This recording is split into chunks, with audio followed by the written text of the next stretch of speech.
Hello and welcome to another episode of Industry Spotlight. In this series, I have a detailed look into a certain individual or company from the anime industry, looking at their careers and achievements. In this episode, I'll be looking at one of the most important people in the industry and personal favourite director of mine, Mamoru Oshii. Oshii has had a long and eventful career in the industry and has created some of the most innovative and important anime of all time.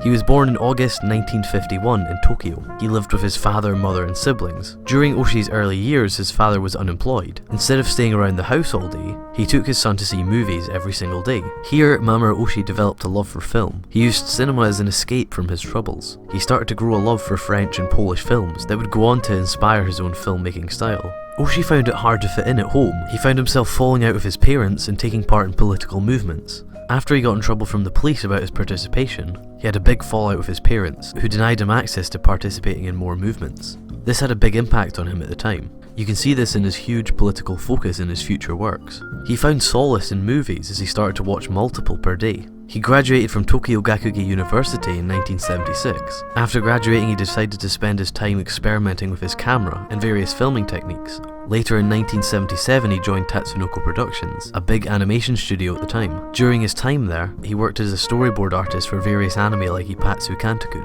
In 1980, he left Tatsunoko Productions and joined Studio Pierrot, another big animation studio.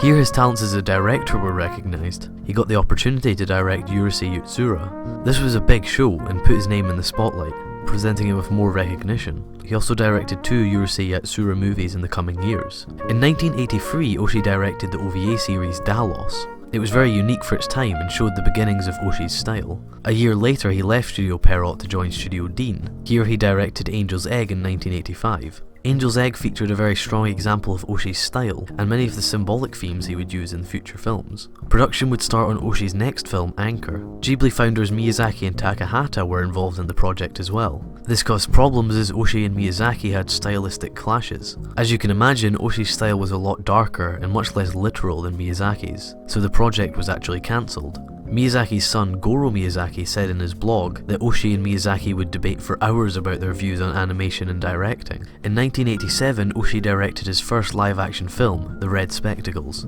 This was the first of many live-action films Oshii would make. Although live-action, they would be very similar in their themes to his anime work. In 1988, Oshii joined a group called Headgear. This was not a studio, but a group of creators.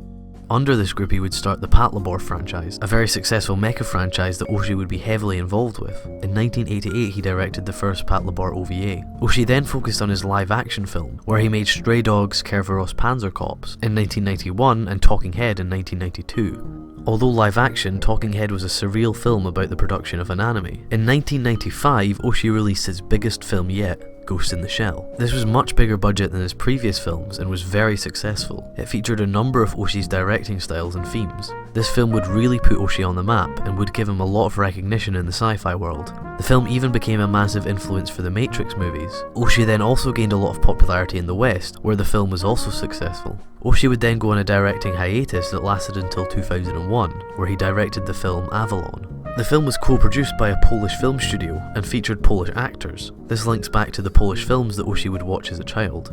He then went on to direct the sequel to Ghost in the Shell, Ghost in the Shell 2 Innocence. The movie received a lot more mixed reviews than the original as it was a lot more surreal. Despite the reviews, the movie was very successful.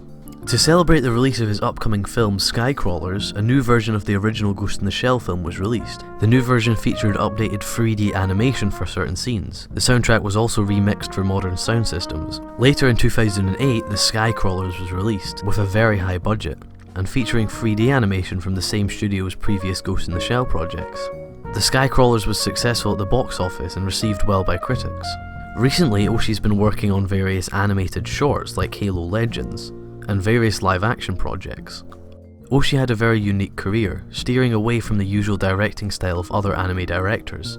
His films offer a great level of depth and creativity. Not only has he had a successful run with the critics, but his movies were also successful at the box office. Oshii is also one of the key contributors to the success of anime in the West, with the success of the Ghost in the Shell movies. His films have always offered an extra level of creativity, which is why I consider him one of the most important people in the industry.